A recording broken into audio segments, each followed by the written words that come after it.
Hello friends, welcome to my channel mama's care. मैंने अपने last video में आप लोगों से बात की थी ब्रेस्ट फीड के फ़ायदे के बारे में जो मदर और बेबी दोनों को होते हैं। तो उसी सीरीज़ को कंटिन्यूशन में रखते हुए मैं आज आपसे बात करूँगी ब्रेस्ट मिल्क की सप्लाई को हम कैसे बढ़ा सकते हैं। चाहे आपकी डिलीवरी नॉर्मल हुई हो या सिजेरियन हो, दोनों ही केसेस में आपकी बॉडी में बहुत सारे हार्मोनल चेंजेस होते हैं जिसकी वजह से आपकी सप्लाई डेफिनेटली अफेक्ट होती है। मेरे केस में क्योंकि मेरा सिजेरियन हुआ था और मैं मेंटली बिल्कुल भी प्रिपेयर नहीं थी सिजेरियन के लिए, तो शुरू के 7 डेज मुझे काफ़ी स्ट्रगल करना पड़ा अपनी मिल्क सप्लाई को लेके, क्योंकि 3 डेज तो मैं बेबी को बिल्कुल मिल्क दे ही नहीं पाई थी। और क्योंकि फिर स्टार्टिंग में बेबी फॉर्मूला मिल्क पे था तो उसको बॉटल की आदत हो गई थी, तो वो प्रॉपरली लैच भी नहीं कर रहा था आफ्टर 3 डेज। तो जब आप बेबी को मिल्क नहीं पिलाते हैं, ब्रेस्ट फीड नहीं करते हैं, तो ऑटोमेटिकली आपकी ब्रेस्ट मिल्क सप्लाई कम होने लगती है। ये सिंपल सा नेचर का रूल है डिमांड और सप्लाई का।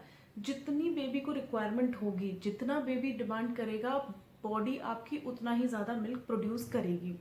लेकिन बहुत बार होता है कि हम लोग अपनी हेल्थ कंडीशन की वजह से या मेंटल स्ट्रेस की वजह से, या अगर प्रॉपर डाइट नहीं है मदर की, या स्लीप प्रॉपर नहीं है, उस केस में मदर की मिल्क सप्लाई कम होने लगती है। तो मैंने अब क्या किया अपनी मिल्क सप्लाई को इंक्रीज करने के लिए, मैं आज आपसे उसी बारे में बात करने वाली हूँ। तो चलिए शुरू करते हैं अपना आज का वीडियो। सबसे पहला पॉइंट है मिल्क सप्लाई को इंक्रीज करने का पानी। जितना मर्जी हो, जितना ज़्यादा से ज़्यादा आप पानी पिएंगे उतना आपकी मिल्क सप्लाई बढ़ेगी। बेसिक सी चीज़ है पानी, बहुत ही आपको बहुत ज़्यादा कुछ इसमें इन्वेस्ट नहीं करना, कहीं से भी आपको कुछ अरेंज नहीं करना, बस पानी पीते जाइए और पीते जाइए। और बस ये मैं बोलूँगी कि एक मिरेकल देखिए कि कैसे आपका दूध बनता है। मैं अगर आपसे अपना एक्सपीरियंस शेयर करूं तो आफ्टर 4-5 डेज जब मैंने देखा कि मेरी मिल्क सप्लाई नहीं हो रही है और बेबी भी प्रॉपरली लैच नहीं हो रहा है, तो कहीं मेरी मिल्क सप्लाई रुक ना जाए और मैं आगे भी फीड ना करा पाऊँ, तो इसके लिए मैंने क्या किया है, मैंने एक 4 लीटर का कंटेनर लिया मिल्टन का। उसको मैंने अपने बेड साइड की टेबल पे रख दिया और सुबह से लेके शाम तक मैं वो 4 लीटर का कंटेनर पूरा खाली कर देती थी। उसमें मैं वही जो नॉर्मली घरों में देते हैं डिलीवरी के बाद, अजवाइन का पानी जो गर्म करके दिया जाता है, वही मैं पीती थी, गुनगुना पानी। पूरे 40 डेज तक मैंने उसको एक दिन भी मिस नहीं किया, तो उससे मुझे बहुत फ़ायदा हुआ। दूसरी चीज़ जो मैंने की वो थी जीरा कंजप्शन। मतलब मैं आपको जीरा के बारे में क्या बोलूँ, जीरा इज़ लाइक रामबाण मिल्क सप्लाई को बढ़ाने के लिए। मेरे को इस 5 मंथ्स में, मेरा बेबी अभी 5 मंथ का हो चुका है, 5 मंथ में मुझे आज तक भी अगर मुझे कभी ऐसा लगता है कि मेरे बेबी का पेट नहीं भर रहा है या फिर आज मिल्क सप्लाई थोड़ी सी कम हुई है क्योंकि मैंने शायद पानी कम पिया या किसी और रीज़न से मैं प्रॉपर रेस्ट नहीं कर पाई, तो मैं जीरा लेती हूँ, चबा चबा के उसे खा जाती हूँ। खाने में थोड़ा कड़वा लगता है, वो बहुत टेस्ट खराब होता है उसका।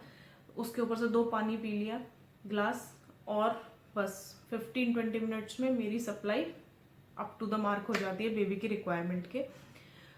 मतलब लेकिन कड़वा जीरे का टेस्ट आपको भी लगेगा क्योंकि वो होता ही कड़वा है, तो उसमें कुछ कर नहीं सकते हम। लेकिन मेरा जो मानना था, मेरा ये था कि मुझे कुछ भी दे दो, कुछ भी दे दो, चाहे वो कड़वा है, वो बिना नमक का है, वो मीठा है, जैसा मिर्ची है आप मुझे दे दो, बस मेरी हेल्थ और मेरे बेबी की हेल्थ पे उसका पॉजिटिव इफेक्ट होना चाहिए। मैं सब कुछ करने को तैयार हूँ। तो इस केस में मैंने जीरा को एकदम, आज तक भी मैंने उसे अपना साथी बनाया हुआ है कि आप जीरा खाइए, पानी पीजिए और बेबी को दूध पिलाने के लिए तैयार हो जाएगा। तीसरा है गाइस इसमें गार्लिक। गार्लिक भी हमारा मिल्क सप्लाई करने में बहुत हेल्प करता है, मिल्क की सप्लाई को इंक्रीज़ करने में। तो मैं क्या करती थी, ये सारी चीज़ें मैं विद इन 1 मंथ कर चुकी हूँ, वही मैं चीज़ें आपसे शेयर कर रही हूँ, क्योंकि विद इन 1 मंथ ही मेरे को प्रॉब्लम हुआ था किसी भी चीज़ का। तो मैं नई नई रेमेडीज़, नई नई चीज़ें सर्च कर रही थी कि कैसे करूँ, और कुछ जो बड़े सजेस्ट कर रहे थे घर में कि ऐसा कर लो या वैसा कर लो, उन्हीं सब चीज़ एक्सपीरियंस के बेसिस में फिर ही मैं आपको बता रही हूँ। तो गार्लिक ज़्यादा दिन मैंने नहीं खाया, फ्रैंकली स्पीकिंग। मैंने केवल 4 to 5 डेज 2 गार्लिक की क्लोव लेके उनको गैस पे भूना और चबा गई। हाँ, उसका टेस्ट बहुत गंदा होता है और बाद में आपको स्मेल भी आएगी बहुत ज़्यादा कि आप बिल्कुल, आपको ऐसा लगेगा कि मैंने ये क्यों खाया।